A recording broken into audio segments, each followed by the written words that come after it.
Bom, na aula de hoje nós vamos ver a sintaxe básica dos diagramas de classes.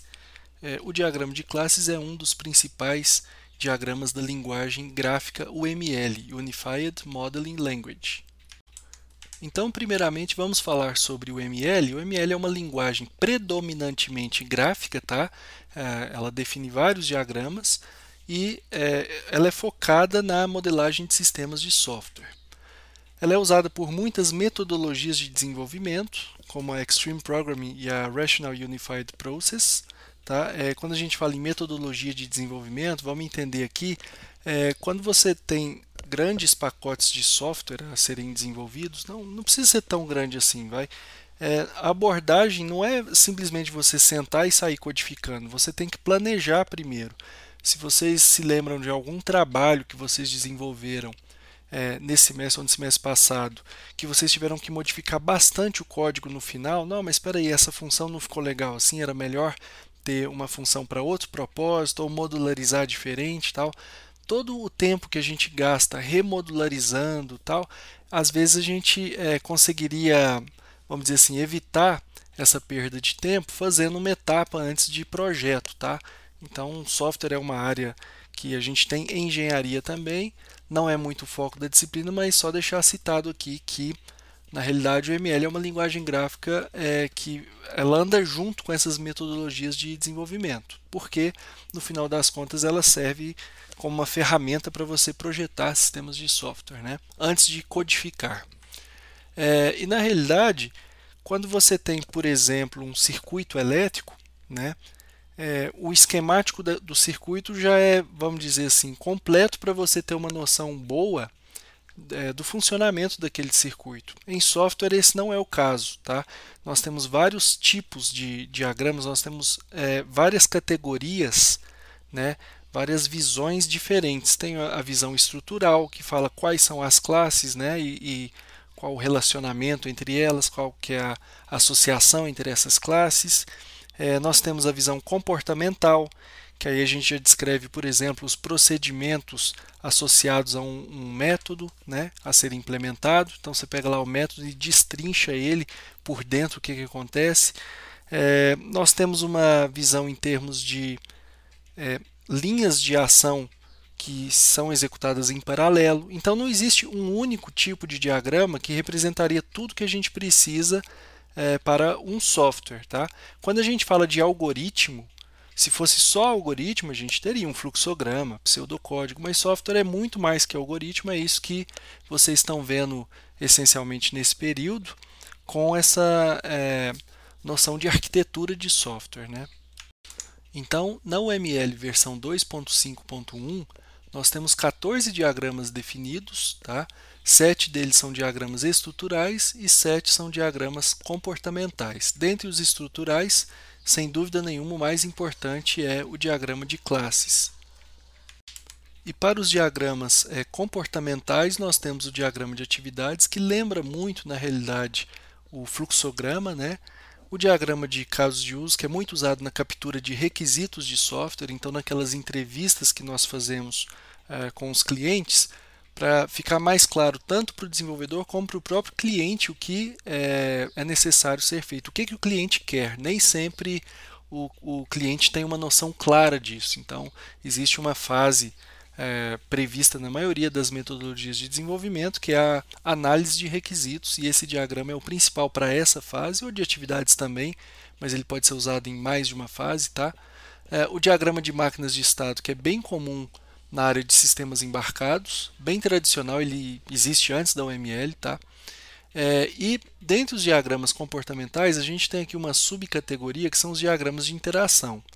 Aí nós temos os diagramas de sequência, os de visão geral de interação, uma novidade das últimas versões da UML, o diagrama de tempo e o diagrama de comunicação.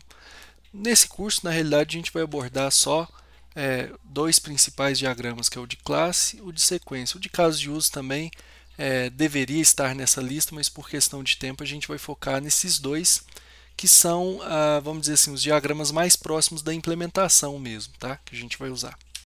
Mas antes de falar dos diagramas de classes, que são o foco da aula de hoje, vale aqui algumas observações para o ML como um todo, primeira delas é que os diagramas não precisam mostrar tudo. O fato de não aparecer alguma conexão ou alguma classe num diagrama não quer dizer que essa conexão não exista. Quer dizer que, levando em conta o papel daquele diagrama, tá, ali não faria sentido mostrar aquilo. Ia servir ou para distrair da mensagem principal, ou então o diagrama ficaria muito poluído. Então os elementos podem ser omitidos, ou então simplificados. Por exemplo, a gente vai ver vários tipos de associações e tem uma associação que é genérica. Quando você usa genérica, ela serve para as outras também. Ela quer dizer qualquer uma das associações, tá? Então, talvez por algum motivo naquela fase de projeto, isso ainda não estava bem especificado, o tipo de associação, mas já está lá no diagrama. E normalmente, pessoal, você fazer um diagrama de classes completamente detalhado, com todos os atributos, todas as classes, todas as associações, isso não tem muita utilidade, ele fica muito poluído, não passa mensagem nenhuma, então não tem tanta aplicação prática para a gente. Tá? Normalmente uma solução de software você vai ter um conjunto de diagramas, você tem mais de um diagrama de classe, cada um deles tem um papel. Esse aqui está mostrando a arquitetura principal, esse aqui está mostrando a parte das views, né, como que eu vou gerenciar a interface gráfica, esse aqui mostra a arquitetura de um outro componente da solução e assim por diante. Um outro detalhe é que o fato da UML definir 14 diagramas não quer dizer que cada solução tem que ter 14 diagramas para que ela seja bem modelada ou bem documentada, depende do tipo de projeto, tá? Então eu posso dizer aqui que talvez os diagramas mais usados são diagrama de casos de uso, diagrama de classes, diagrama de atividades e diagrama de sequência. Tá? Mas tem uns também que são muito novos, talvez por isso que ainda não foram tão explorados. E além disso, depende muito do tipo de modelo que você tem em mente. Né? Cada solução pede. Né? Se eu estou fazendo um sistema que envolve muitos computadores, muitos artefatos em cada computador, muitas DLLs para gerar uma biblioteca, por exemplo, aí eu vou querer um diagrama de implantação. Né, para mostrar bem essa distribuição física, né, do software nos dispositivos, nos computadores. Se eu estou fazendo um programa que é simplesmente um executável bem simples, que por exemplo, aquele conversor de unidades, não faria sentido um diagrama de implantação para aquele conversor de unidades. Tá? Um último exemplo aqui que a gente até comentou no slide passado, o diagrama de máquina de estado ele é muito usado no desenvolvimento de sistemas embarcados. E ele, inclusive, você não precisa ter uma solução orientada a objetos para usar esse tipo de diagrama. Tá? Você pode programar em C e especificar na forma de um autômato ou na forma de esse diagrama de máquina de estados, né, todo o comportamento do sistema embarcado. Nós estamos falando que a UML é usada para modelar sistemas de software. Vamos ver com mais detalhe esses casos específicos aí do uso da UML. Primeiro, ela oferece uma linguagem padrão para você poder explicar alguma ideia ou trabalhar colaborativamente. Então, você teve uma ideia diferente para uma arquitetura, você pode esboçar lá um diagrama de classes para transmitir mais facilmente essa ideia, sem necessariamente implementar, codificar para depois explicar. Ela é usada também na captura de requisitos, sobretudo quando você leva em conta os diagramas de atividade e os diagramas de casos de uso. Rascunho ou análise preliminar, então assim, quando você está na primeira fase de modelagem do sistema, você está pensando quais são as principais classes, qual que é a responsabilidade de cada uma, isso é a fase de análise. Né? E você também tem o pacote, né, análise e design. Design é do inglês, mas aqui o termo que chega mais próximo desse design aqui, não tem nada a ver com design gráfico, tá? É projeto. Tá? Então, no projeto de soluções orientadas a objetos, depois dessa análise preliminar, você refina, você dá mais detalhes das classes principais e você acaba adicionando subclasses ou outras classes que são mais próximas da implementação. Tá? E, finalmente, existe um outro uso da UML, esse aqui na realidade existe um debate grande sobre a produtividade dessa abordagem, mas é o seguinte, você pode usar o UML para gerar código-fonte, tá? Então ela pega, por exemplo, um diagrama de classes e gera a estrutura básica do seu programa. Dependendo da ferramenta, tá? E é bem mais raro. Eu sei que a Rational tinha uma ferramenta capaz de fazer isso. Ela pega também diagramas de sequência e implementa o conteúdo dos métodos, tá? Isso existe, mas é bem raro e bem limitado também. E o Round Trip Engineering, isso que eu acabei de falar, na realidade é o Forward Engineering, é você partir do modelo em UML e chegar no código-fonte. Você tem também o Reverse Engineering, que é você, do código-fonte, tentar voltar no modelo, e aí, obviamente, os diagramas você tem que mexer no layout deles, tá? Você chega só no modelo mesmo de classes. E o Round Trip Engineering, pessoal, é na realidade esse processo bilateral. Então, quando você faz uma modificação no diagrama de classes, isso já vai parar lá no código, e aí quando você altera no código, você roda lá a ferramenta e ela atualiza o diagrama de classes, tá? Aí, ferramentas capazes de fazer Round Trip Engineering são bem raras mesmo. Eu sei do Rational Rose Architect Edition, né, da IBM, que é bem caro também, tal, é bem mais reservado, mas é importante destacar esse conceito. Você pode usar o ML quase como linguagem de programação mesmo, para minimizar bastante o código, mas no geral não costuma ser uma boa ideia porque o tempo que você gasta para desenhar diagramas é muito maior do que o tempo gasto para codificar. Eu acho um meio termo legal é esse de você desenhar o diagrama de classes e gerar a estrutura básica e depois ir preenchendo os métodos. Isso aí, em algumas linguagens, ajuda bastante. No caso específico do Python, como a sintaxe dele é muito leve, né, você não tem muito ponto e vírgula, chave e tal, normalmente a gente não gasta tanto tempo digitando essa estrutura. Então, o tempo que você gastaria para implementar os métodos, você já coloca a assinatura junto e tal. Então, não faz tanta diferença. Na realidade, esse ferramental para linguagens dinâmicas como o Python é um pouco mais complicado. Por exemplo, na fase de engenharia reversa, é difícil você inferir o tipo de um atributo de classe, a não ser que você use alguns recursos como type hinting e tal. Mas para linguagens mais verbals, que a gente fala, né, linguagens mais carregadas de sintaxe, como o C++ e o Java, essas ferramentas são bem interessantes. Então vamos ver a notação usada para representar classes no diagrama de classes. Nós temos um retângulo com 3 compartimentos. O primeiro é o nome da classe. No segundo compartimento nós colocamos os atributos e no terceiro os métodos ou as operações. Então aqui nós temos um atributo saldo do tipo float. Esse nome, tipo, é uma sintaxe herdada lá do Pascal, mas é usada na UML. Aqui nós temos a visibilidade privada ou público, a gente vai tratar disso em breve, tem outros tipos também, né? Protegido, pacote. E nas operações nós temos sacar, recebe um valor e retorna um booleano indicando se deu certo ou não. Então, por exemplo, se eu não permitir que o saldo possa ficar negativo, né, eu posso retornar um falso aqui indicando não foi possível sacar aquele valor.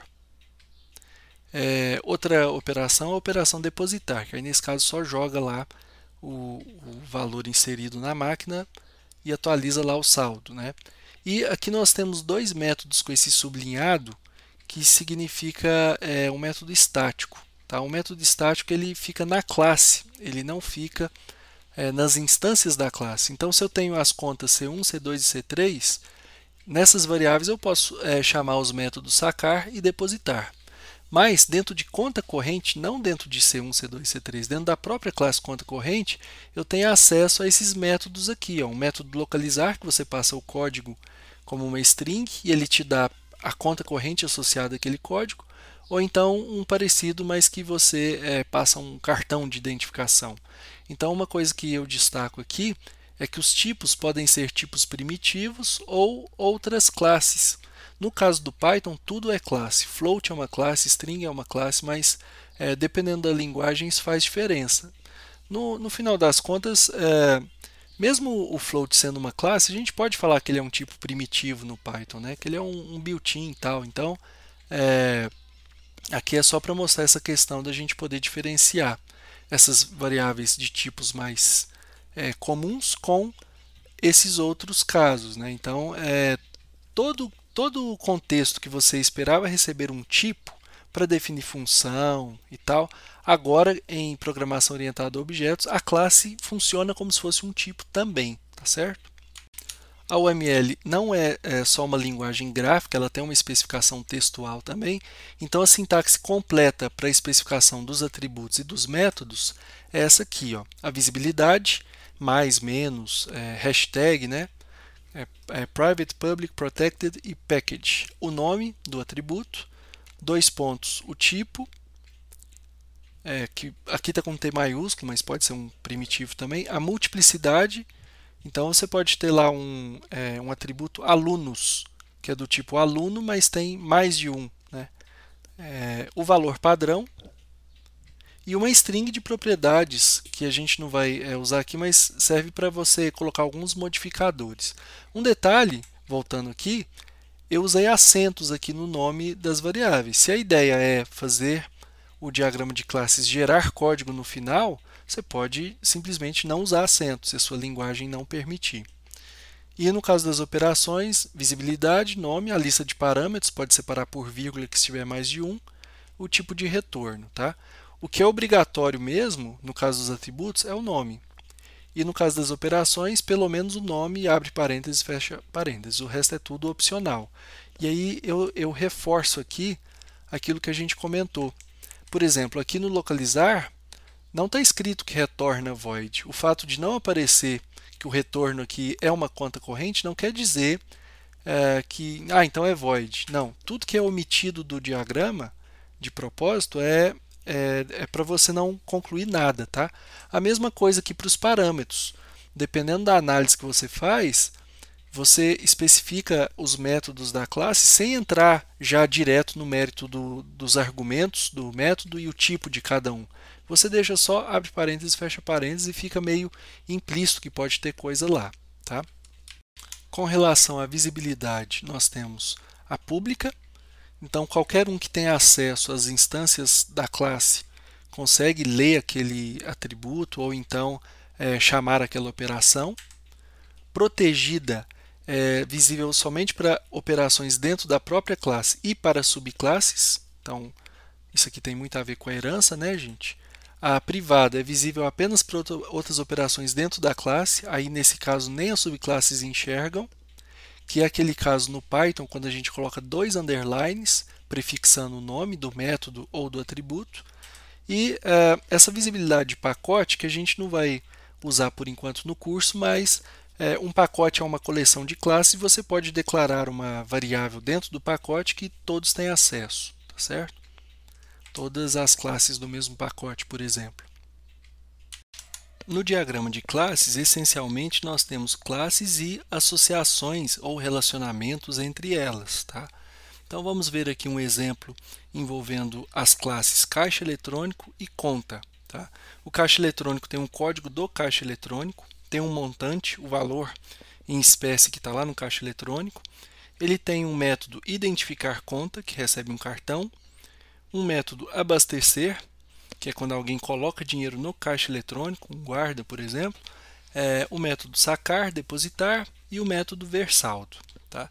A classe conta tem o saldo, agência, número da conta, uma senha, e os métodos sacar, depositar, obter saldo, obter agência, obter número e obter senha. Tá? Na realidade, em linguagens que permitem properties, como Python, você não precisa ficar criando esses getters, esses métodos get saldo, get agência, né? Você pode usar property.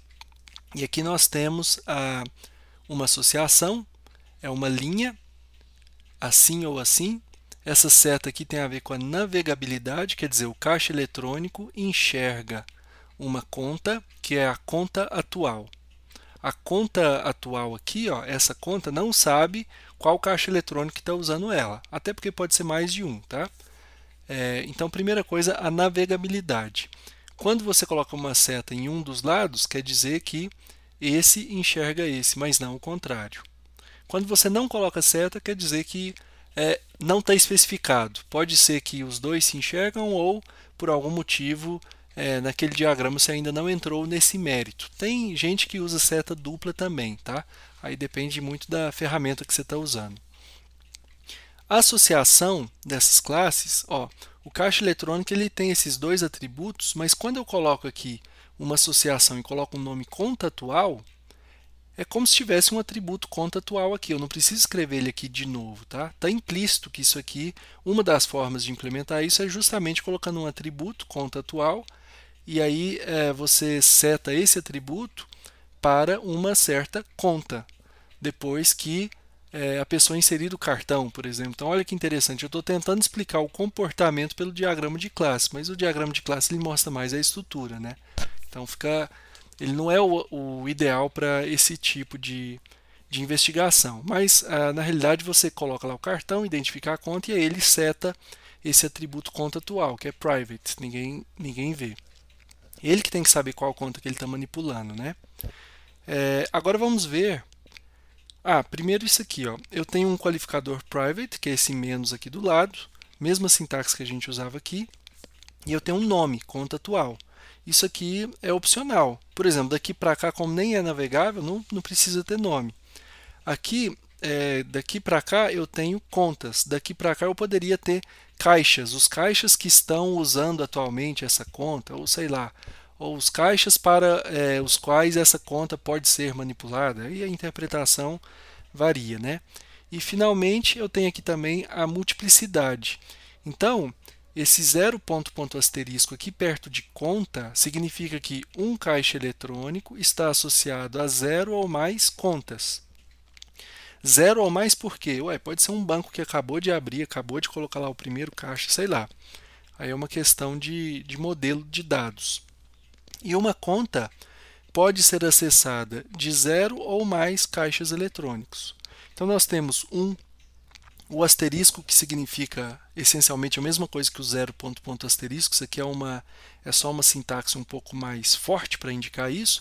A gente tem o ponto asterisco, significa um ou mais. E a gente pode limitar também, colocar, por exemplo, de 3 a 7.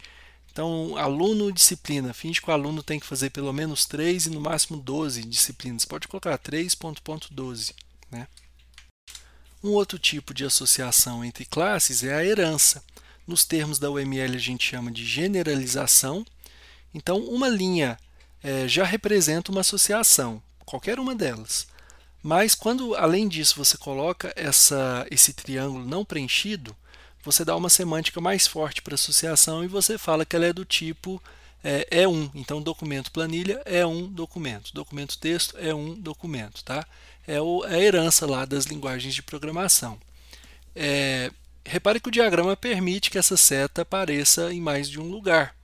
Então, você pode ter herança múltipla. Você pode ter uma classe herdando de mais de uma classe. Tá?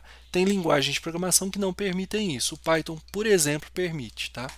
E eu coloquei aqui dois níveis, coloquei esse documento e-book de propósito, herdando de documento texto, é um caso particular de texto que não tem a noção de página, a localização é diferente, tá? Não tem página A4, A5, frente e verso, não tem nada disso, mas continua sendo um documento de texto que tem lá as suas seções, imagens, tabelas e tal.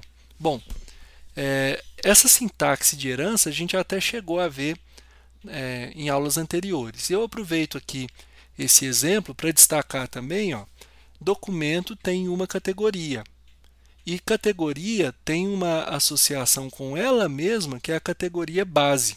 Então você pode ter um documento na categoria programação 2 e programação 2 pode estar na categoria base engenharia de Minas, ou engenharia de automação industrial, que está na categoria base Cefet, como se fosse pasta e subpasta, vai? Um outro exemplo comum é você ter funcionário, aí funcionário supervisa funcionário, o chefe supervisionando ou então atribuindo tarefas para outro funcionário. Então, isso aqui são autoassociações ou self-associations, tá? E nesse caso ela é navegável. Então, nesse sentido aqui, então a categoria conhece a categoria base, mas a categoria base não sabe as suas categorias. Tá? Mais ou menos essa a semântica, depende muito do modelo, né? E finalmente, outros tipos de associações que merecem destaque nesse estudo inicial de diagrama de classes são agregação e composição. Nesse exemplo aqui de agregação, uma aula tem um ou mais alunos, não pode ter 0 aluno, que senão descaracterizou, não tenho mais uma aula. E um aluno pode participar de 0 ou mais aulas, tá? Esse diamante aqui não preenchido, esse losango não preenchido aqui, denota uma ligação do tipo parte todo. Então a aula tem alunos, só que esses alunos eles existem independentemente da aula. Essa que é a principal diferença entre agregação e composição, tá? Na implementação nem sempre essa diferença é percebida, isso é mais na fase de modelo mesmo. Isso normalmente fica mais aqui na UML, mas costuma ter muito a ver com o ciclo de vida. Quando a aula acaba, você destrói esses alunos do sistema? Não, eles continuam existindo. Então não faz sentido aqui ser composição, é agregação mesmo. Um outro exemplo de agregação, você tem um controlador de temperatura e o controlador tem um sensor de temperatura, um aquecedor e um resfriador. Se você matar o controlador de temperatura, esses componentes continuam existindo na solução, tá? Então, agregação. E o outro caso é o caso de composição. Nós temos uma janela que tem um ou mais widgets. Cada widget pertence a exatamente uma janela. Até que na toolkit que a gente está usando no curso, o TK Inter, tem como você tirar o widget de uma janela e colocar em outra. Não sei muito bem a utilidade disso, mas enfim, em termos de exemplo, finge que você tem lá uma janela que tem botões, campos para entrada de texto, para entrada de número e tal. Cada um deles pertence àquela janela. É uma associação do tipo parte todo, mas ela é mais forte, porque quando você destruir a janela, você jogou fora todos aqueles widgets que estavam lá, né? Você fechou a janela e eles sumiram. Então, de certa forma, a janela controla o ciclo de vida dos widgets, tá? E quais widgets são esses? Botões, aquelas combo boxes, né? Aqueles campos com uma setinha que você escolhe uma dentre várias opções, tá? Opções mutuamente exclusivas, campos de entrada de texto, campos de entrada numérica. Então aqui nesse exemplo a gente tem herança ajudando aqui, né? Porque eu não preciso colocar todos os tipos de widgets nesse diagrama para mostrar a ideia. A ideia é que a janela tem um ou mais widgets e é uma ligação muito forte essa, porque quando você mata a janela, você mata os widgets juntos. Essa aqui é a ideia. Algumas associações não ficam suficientemente detalhadas só com esse recurso de colocar um atributo, né? Então, eu tenho aqui uma classe funcionário, que herda pessoa, tem uma classe empresa, e aí de funcionário para empresa eu tenho aqui um empregador. Aqui a gente está considerando aquele caso de dedicação exclusiva, então ou ele não está em nenhuma empresa, ou ele está em exatamente uma empresa, tá? E aqui a gente pode colocar também um stereotype, history, né? Se fosse o caso. Então fica aquele sinal de menor e maior, dois deles prefixando e dois no sufixo. E aí você coloca esse history para indicar que é 0 ou 1 no tempo, que uma empresa que ele está vinculado pode ir mudando, né? E uma empresa tem um ou mais funcionários. E nessa associação, tá, eu coloco aqui uma linha tracejada e coloco uma outra classe. Essa é uma classe de associação. Ela tem um atributo que é uma referência para funcionário, um atributo que é uma referência para empresa, e além dessas referências, ela tem também dois atributos que é o início e o fim. Então o funcionário trabalhava na empresa A, trabalhou 2 anos, depois foi para a empresa B, mudou a associação dele aqui, né, a referência que ele tinha, e gerou uma outra instância de emprego. Ele teve 2 empregos. Então esse é um exemplo bem do cotidiano, todo mundo entende, mas às vezes faz muita diferença você colocar essas classes de associação, principalmente na modelagem de banco de dados, tá? E finalmente, a gente tem aqui um exemplo que a gente vai explorar bastante na aula de laboratório e nas próximas semanas do curso, que é um sistema de gestão de bagagens. Depois vocês podem dar uma olhada no sistema real, tá? Em funcionamento. Aqui na realidade é uma abstração, uma versão bem mais simplificada do sistema de lá, que seria uma tela de supervisão. E você tem os guichês. Nesses guichês as bagagens são depositadas. Elas têm um passageiro associado, uma origem e um destino, E aí, dependendo do destino, você tem que colocar a bagagem que chega em algum desses tobogãs, tá? Então a bagagem ela vem aqui, por exemplo, e ela tem que vir até aqui, né? E aí, o que a gente faz para isso acontecer? Você tem carrinhos autônomos aqui, e eles têm que, o sistema tem que escolher o carrinho mais adequado, vir aqui, buscar essa bagagem. Isso aqui é uma malha de esteiras rolantes, tá? Ele busca a bagagem e leva ela para o tobogã mais próximo. Ele não pode trombar com outro carrinho e ele tem que ter bateria suficiente para fazer isso acontecer. Tem aqui um ponto de recarga para isso. Então você tem que escolher o melhor carrinho baseado na bateria, baseado no trajeto, né? E além desses pontos intermediários aqui das esteiras, nós temos dois pontos especiais que são o ponto de recarga. Então todo carrinho, quando ficar desocupado, é uma boa ele ir caminhando para cá, né? Para recarregar a bateria. E um ponto de inspeção manual. Quando a operadora, quando a atendente aqui do guichê desconfia de algo suspeito, né, enquanto ela faz o procedimento de despacho, na realidade a bagagem vai para esse ponto de inspeção manual. E aí lá o pessoal verifica o conteúdo, tal, suspeito, tá? Então no curso, no caso que a gente vai fazer é a simulação de chegada de bagagens nesses guichês e a gente vai visualizar todo o procedimento do guichê até o tobogã. Então vai ser uma animação, né? Na verdade vai ser uma simulação temporizada e essa lógica de locomoção dos carrinhos poderia ser usada depois no sistema real. Aqui nós temos um diagrama de classes conceitual. Ele tem só as entidades principais do sistema, então não quer dizer que essas são as únicas classes a serem implementadas, né? Pode ter outras, e além disso ele não mostra com detalhes cada classe, apenas a gente tem uma ideia inicial, né, da responsabilidade de cada uma. A classe principal é o aeroporto, o programa na realidade vai ser isso aqui, a janela lá da interface gráfica vai estar já diretamente ligada com o aeroporto. E nesse aeroporto você tem uma ou mais bagagens, elas são instanciadas em tempo de execução. A gente vai ter lá um botão, a gente escolhe um guichê de origem, um tobogã de destino e deposita lá a bagagem, né? E a bagagem ela tem 0 ou um carrinho associado. A gente não vai considerar o caso de bagagem que cai do carrinho, tá? Para efeito de simplificação. E o carrinho ele está associado a nenhuma ou uma bagagem. O carrinho não carrega mais de uma não, tá? Bom, o aeroporto tem 0 ou mais carrinhos. O 0 aqui até que não faz muito sentido, a não ser quando você está cadastrando, né? E o aeroporto ele também tem vários trechos, né? Que são aqueles pontos entre os quais nós temos a esteira rolante. O trecho é a esteira, né? Esse trecho ele pode ter ou não ter carrinho passando lá em algum momento. Tá? E o carrinho ele tem um trecho, não tem como ele estar em qualquer lugar, ele sempre vai estar em um trecho. Mesmo quando ele está lá no ponto de recarga, a gente entende que ele está no final desse trecho aqui, ó, associado ao ponto de recarga. Ele está nesse trecho. Tá? Cada trecho tem exatamente 2 pontos. Por exemplo, esse trecho aqui liga esse guichê até esse ponto intermediário.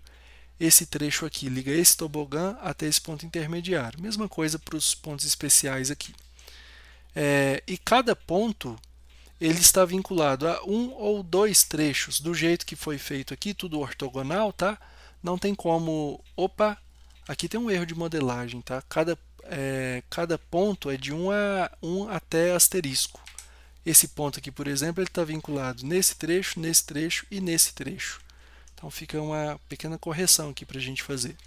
E ponto é uma classe meio genérica, tá? Que tem lá a coordenada x e y, mas alguns desses pontos têm um papel especial, que é o guichê, onde eu permito a chegada de bagagens, o tobogã, que é o destino da bagagem, e o centro de recarga. O centro de inspeção, o ponto de inspeção manual, a gente não vai considerar nesse exemplo também para efeitos de simplificação.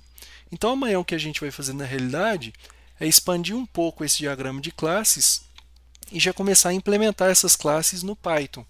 por enquanto, só o núcleo, sem preocupar com o Canvas, né? Sem preocupar com a parte do TK Inter. Vamos fazer primeiro a parte do aeroporto. Certo, pessoal? Bom, então, muito obrigado a todos. Fica aqui novamente o livro mais importante para essa matéria, associado aí aos criadores da orientação a objetos. Toda essa parte teórica a gente tem lá. E de UML também ele tem uma seção inteira falando de UML, uma parte inteira, na verdade, do livro. E vocês só não vão ter nesse livro um tutorial de linguagem Python. Toda a parte de implementação ele até tem exemplos em Java, em Smalltalk, mas para Python não dá certo. Para teoria e para UML, com certeza é o melhor livro que a gente poderia ter. Obrigado e até amanhã.